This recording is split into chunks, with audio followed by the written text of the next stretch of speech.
Saudações a todos, meu nome é Alan Trindade, esse é o Resenha Oculta.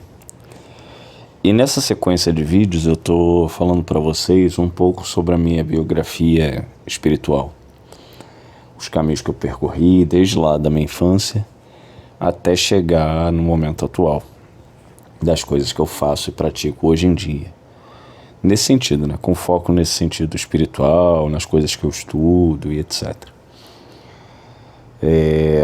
Então a gente falou sobre a parte das razões, né, que me levaram a chegar na Quimbanda, da minha passagem, né, do culto e devoção a Ganesha e em seguida a Telema, né, quando eu me tornei então telemita.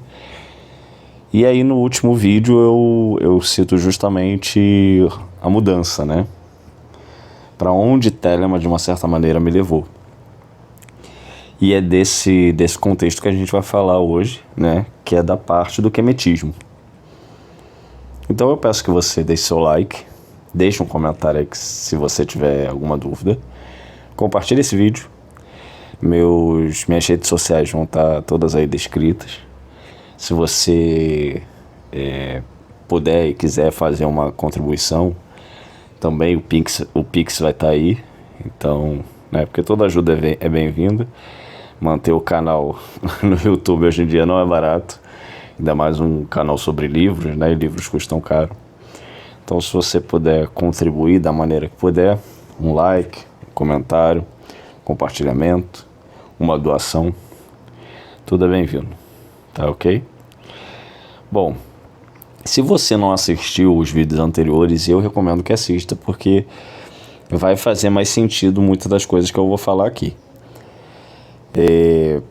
Então, dentro dessa trajetória, eu basicamente cheguei junto, né, no contexto da Quimbanda e no contexto do quemetismo. Como eu destaquei nos vídeos anteriores, uma coisa que começou a me incomodar muito foi o fato de que, quando eu tinha contato com os Exus, etc., e eles, né, agiam de forma abusada comigo no astral, né, ou seja, eu dormia, saía do corpo e muitas vezes tinha encontros com esses seres. Não era eu que procurava eles, tá? Só para deixar claro. E eu, muitas das vezes, encontrava esses seres por circunstâncias que eu desconheço. Eles vinham para cima de mim e com aquele jeito abusado que eu já destaquei, nem sempre, mas muitas das vezes era. E quando isso acontecia, eu não gostava, assim como eu não gosto até hoje, eu não gosto de abuso, né? Seja com vivo, com morto, com divindade, o que seja. E eu partia para cima deles, né? Então eu partia para brigar mesmo, assim. E nesses embates, eu muitas das vezes tentava usar o conhecimento que eu adquiri nesses anos todos de Telema, né? E não funcionava a coisa de lançar pentagrama, fazer banimento, falar determinadas palavras, entoar sons divinos, não adiantava nada daquilo. Eles muitas das vezes só riam e debochavam mais ainda da minha cara. Isso foi um ponto que acendeu o meu primeiro alerta, né? Lembrando, estou falando de mim, né? Se para outras pessoas funciona, se para você funciona ou não, né? É uma coisa que cada um tem que verificar por si mesmo. A experiência é sempre individual, né? E Telema deixa isso muito claro. Eu não estou falando isso aqui para falar mal de Telema. Eu sou muito grato a Telema. Eu continuo considerando o aspecto filosófico, ideológico, telêmico. Liberóis, por exemplo, ainda é um livro que para mim é sagrado, assim como o livro da lei, os livros de classe A e muitos dos livros, entende? Foram um caminho que me levaram até onde eu estou hoje. Então eu não estou falando mal de Telema, estou falando de uma maneira, né, inclusive alinhada, a meu ver, com o próprio slogan da Santa Ordem, né, da Astro Margento, que é o método científico e objetivo da religião. Então, dentro da perspectiva do método científico a qual eu entendo, eu estou dizendo isso, que para mim não funcionou esse lado, o lado mágico que Telema traz, ok? Porque quando eu era confrontado com esses seres, eu sempre perdia as disputas, né? Enfim, então esse era um lado. O outro aspecto, né, que me levou a começar a repensar as minhas práticas, a minha relação exclusivamente com o Telemann, né, exclusiva com o Telemann, foi o fato de que eu não conhecia em profundidade os deuses egípcios. Então a gente tem lá o Liber Resh, por exemplo, né? Saudações a ti que és Ra em teu levante, e etc. Saudações a ti que és Hathor, saudações a ti que és Tum, saudações a ti que és Kefra, e etc. Quem conhece o Liber Resh sabe, né, que são as orações feitas, né, nos 4 pontos do dia, às 6 da manhã, ou quando o sol nasce, ao meio-dia, ao pôr do sol e à meia-noite. São orações, né, direcionadas aos 4 ventos que se espera que o telemita execute todos os dias. Eu fazia tudo isso todos os dias.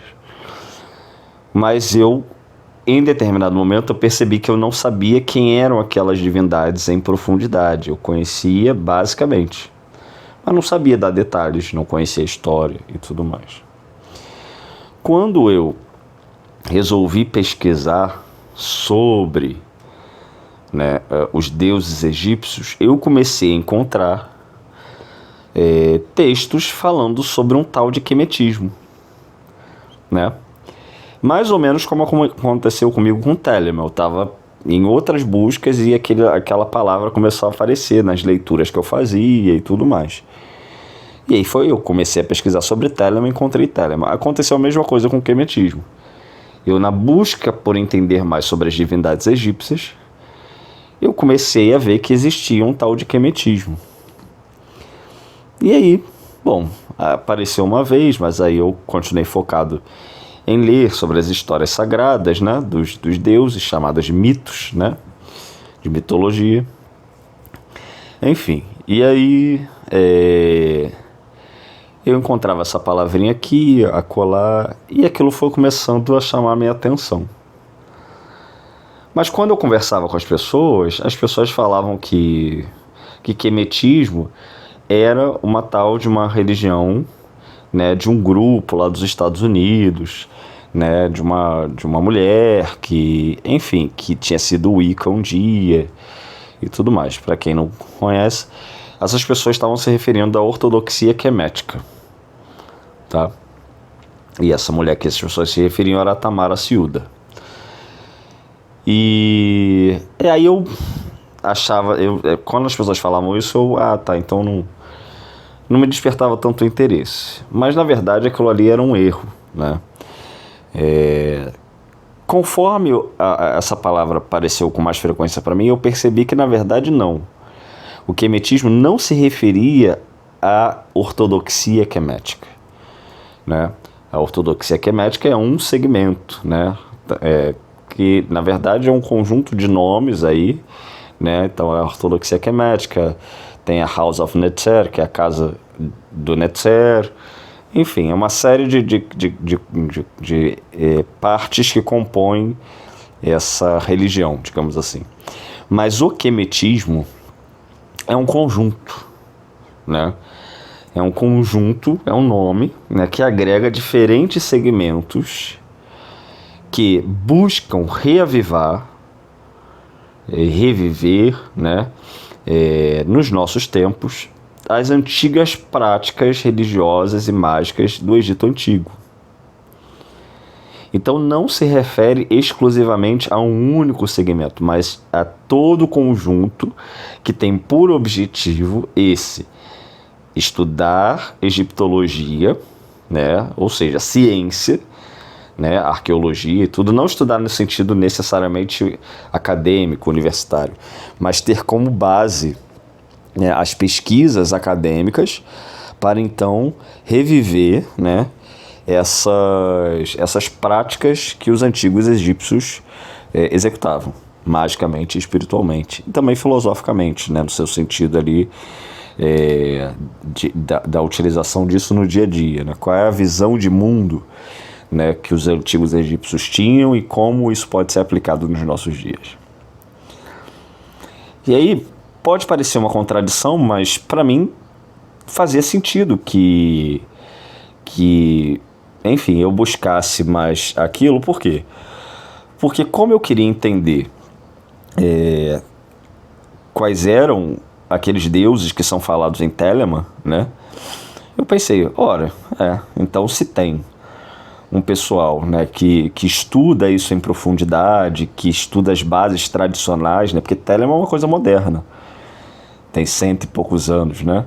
Mas se tem uma galera aí falando de uma coisa, né, que remonta a 5.000 anos atrás e tudo, né? Que é de onde surge, de uma certa maneira, Telemann, porque lembrando que Telemann surge, né, de acordo com Crowley, a partir do contato com o emissário dos deuses egípcios, lá no Cairo, né, quando ele estava lá com a esposa dele, que é a Rose Kelly. Então ela incorpora, né, então vejam aí os elementos, né, que são muitas vezes rejeitados por muitos telemitas hoje em dia, mas que a gente tem muita familiaridade aqui no Brasil. A gente está falando de um contexto de incorporação, né, segundo a história de Crowley, que a esposa dele incorpora.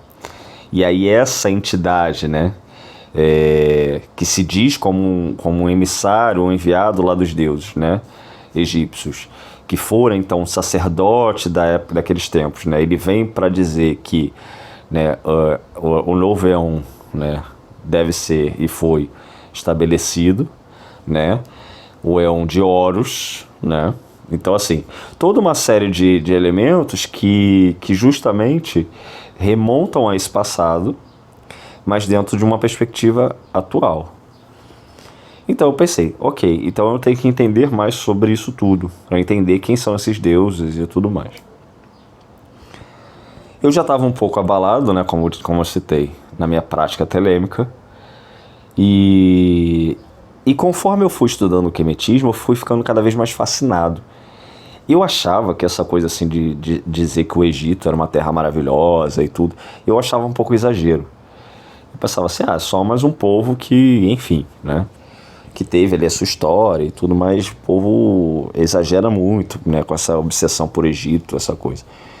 Mas foi muito interessante que cada passo que eu dava em direção a estudar sobre o Egito, mais encantado eu ficava. Né, com as histórias sagradas, né, ou seja, os mitos, né, a forma como aquele povo vivia, a estruturação social, o avanço, né, a forma como eles tratavam uns aos outros, as pessoas, no sentido assim, né, do sentido de Ma'at, né, que é a justiça social, a ideia de que homens e mulheres são iguais perante o divino, e toda uma série de elementos, né, que eram muito distintos da ideia que os abraâmicos pintavam sobre o Antigo Egito, né, com aquela coisa lá do Êxodo que a gente vê na Bíblia.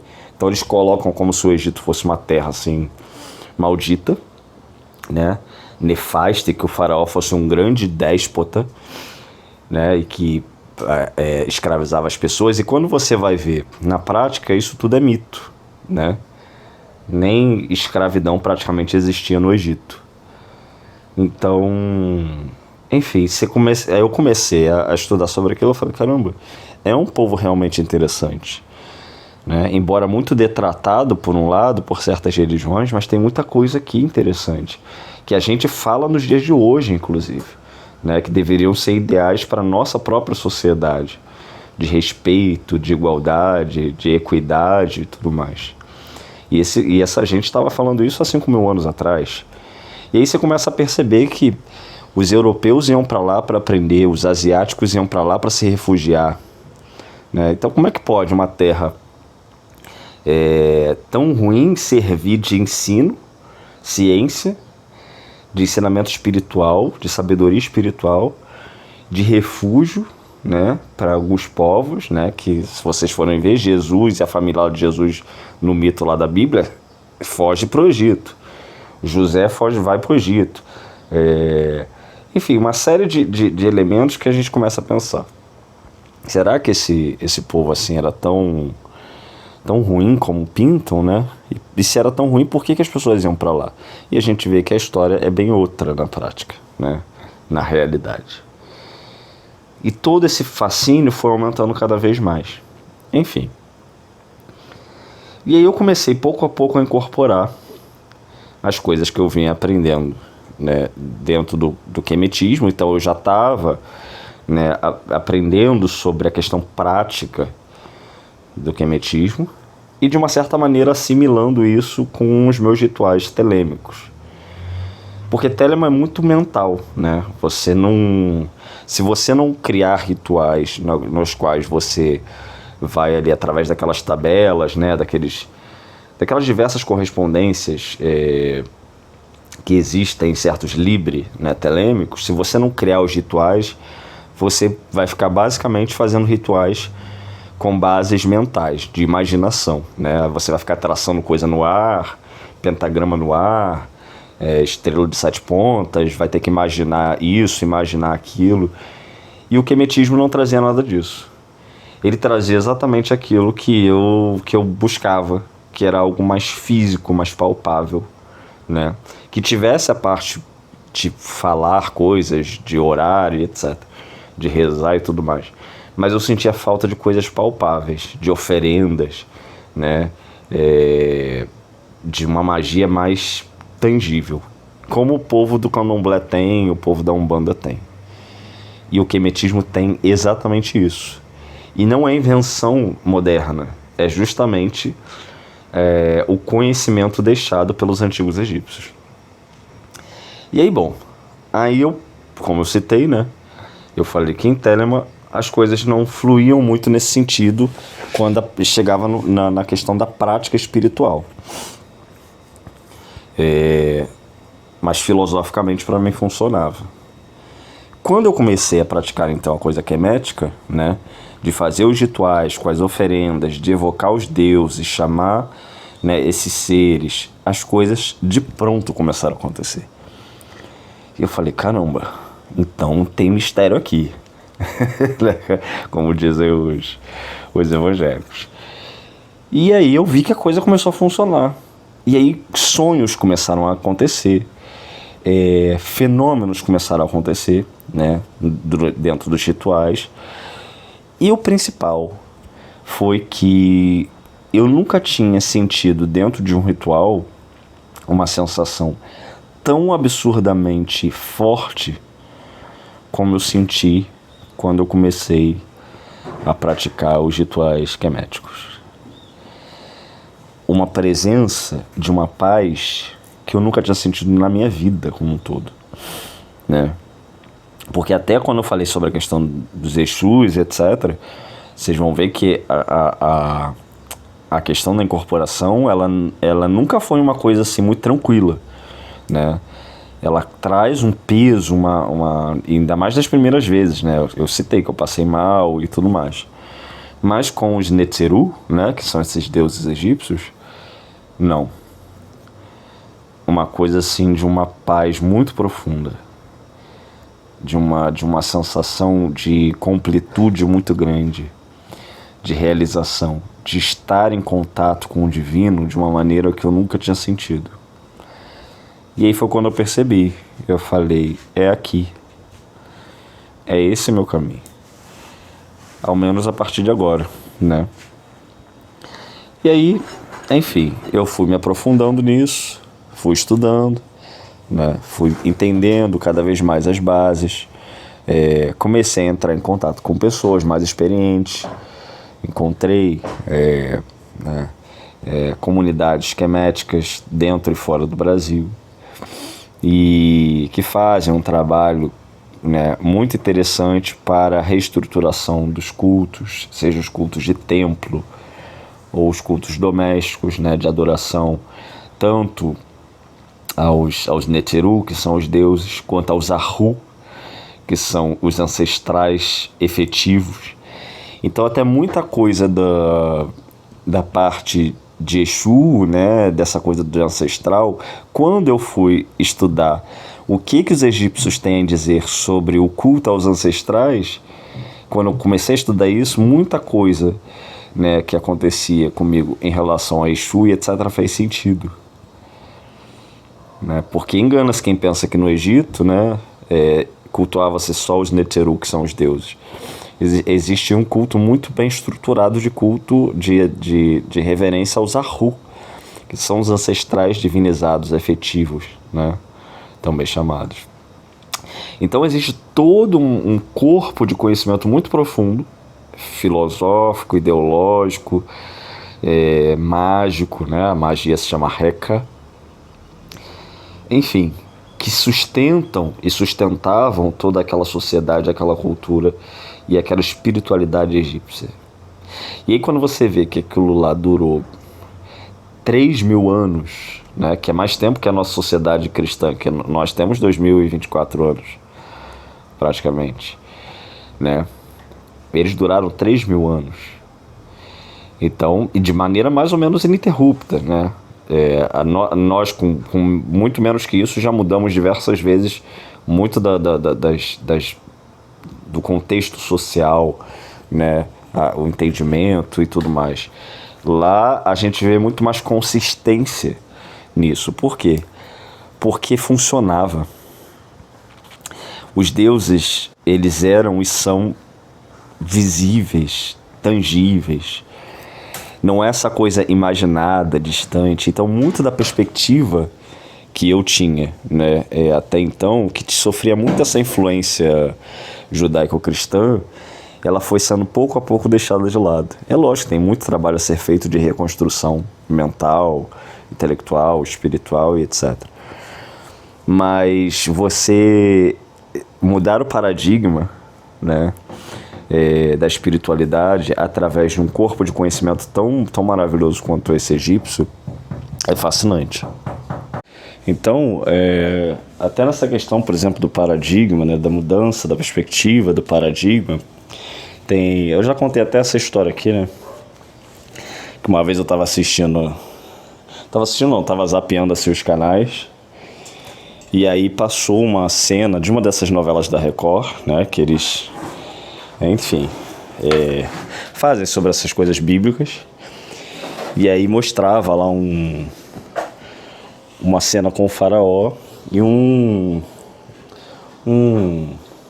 uma pessoa que estava a serviço do faraó falando, né? Mas os judeus, eles não querem prestar reverências ao Senhor, que não sei o quê. O Senhor é a encarnação do divino, que não sei o quê. E aí ele dizia, né? Não liguem para eles. Eles cultuam um Deus que eles não podem ver. E até tem um outro exemplo, né, de um meme que de vez em quando aparece aí na internet, né? Dos europeus chegando aqui na América. E aí eles falando, né? Se não fossem por nós, vocês estariam cultuando o sol até hoje. E aí os nossos ancestrais aqui indígenas respondem, né? Mas o sol existe. Então essa mudança de paradigma, né? Não sei se vai parecer óbvia em princípio, mas ela é bem óbvia quando a gente entende lá aqueles ensinamentos herméticos que dizem, né, tal como em cima e embaixo para que se cumpra a obra maravilhosa, etc. Então, da mesma forma que o sol, né, espiritual, ele é cultuado, né, enquanto a luz, né, superior do divino, através de toda essa simbólica e filosofia, né, a gente cultua o sol no seu sentido físico também. Por quê? Porque é ele que nos provém vida, né? Luz, graças ao sol, por exemplo, o sol mesmo, o astro, né? Que a gente pode viver nesse mundo. Se o sol, de alguma forma, some, nossa raça humana, né? Ela deixa de existir. Porque o planeta simplesmente não vai existir mais, a gente não vai ter como viver mais desse planeta materialmente, né? Então é como, por exemplo, um filho, né, que tem uma reverência e uma adoração pela mãe ou pelo pai, né, porque são aqueles que provêm o alimento para ele. Foram eles que deram vida, né, e dão um alimento que sustenta, né. Então não é só o aspecto espiritual, existe o aspecto físico. Então quando alguém pergunta, por exemplo, para mim, Deus existe, né, eu digo, existe. Me prova, tá ali. é o Sol, né? Porque o conceito é de que o divino é quem nos cria e nos mantém vivo. Isso é uma interpretação minha, tá? Não estou dizendo que é certo, que é errado, mas foi uma percepção minha e que para mim faz sentido e fez sentido. Enfim, e toda uma série de outros elementos, né, que combinaram esses dois aspectos, né, de que já não era só uma coisa imaginada, que eu tinha que acreditar e etc., mas para ser uma coisa sentida, palpável, né?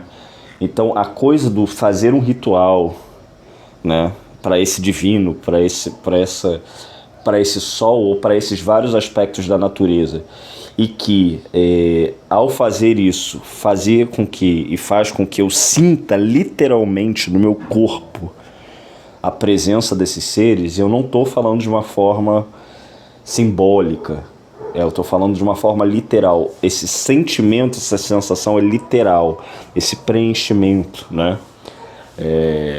Ele é literal dentro do kemetismo. E aqui não estou fazendo campanha nem proselitismo, não. Estou falando só que é o que eu sinto e o que me fez, né, mudar a minha prática religiosa, né? Por vezes eu achei, por exemplo, que ia incorporar dentro de rituais. Não incorporar Exu nem nada, mas alguma força que eu nem sei o que é, entende? Não aconteceu, nem sei se vai acontecer um dia, mas eu estou falando da nível da sensação, entende? Tamanha força disso tudo. Então, dizer que isso ficou no passado, etc., que esses deuses, né, egípcios estão lá, né, sob as areias do deserto, pode até ser o caso para algumas pessoas, mas para mim não é. E nem para Crowley, eu acho, né, porque, segundo ele próprio, ele recebeu, né, o contato de um emissário desses deuses. Enfim, dentro dessa conjuntura, né, para além das próprias sensações e tudo mais, uma divindade apareceu para mim, um Netzer, né, um deus, que foi Anubis, e então me deu uma série de instruções, através dos sonhos, né, as quais eu deveria cumprir. E desde então muita coisa vem acontecendo, muita coisa vem mudando, né? Eu venho seguindo essas instruções que eu recebi, né, desse Netzer, desse senhor maravilhoso que é Anubis, Ampu, Ur-Netzer. E, enfim, então isso é o que me fez hoje me alinhar com o kemetismo. Eu tenho muita coisa que aprender ainda, mas tem sido uma experiência maravilhosa essa da possibilidade de estar em contato com esses deuses antigos e tão benéficos, né? E com esses ancestrais que hoje eu cultuo, né, através da Quimbanda. Então, bom, eu acho que basicamente é isso, né? Se você tiver alguma dúvida, você escreve aí, quem sabe eu esclareço isso através de um vídeo e a gente vai conversando sobre todos esses processos, tá ok? Deixe seu like aí se você puder e quiser, um comentário, compartilha se for seu interesse, e se for da sua possibilidade também, deixar uma doação aí é sempre bem-vinda. Muito obrigado pela sua atenção até aqui e até a próxima.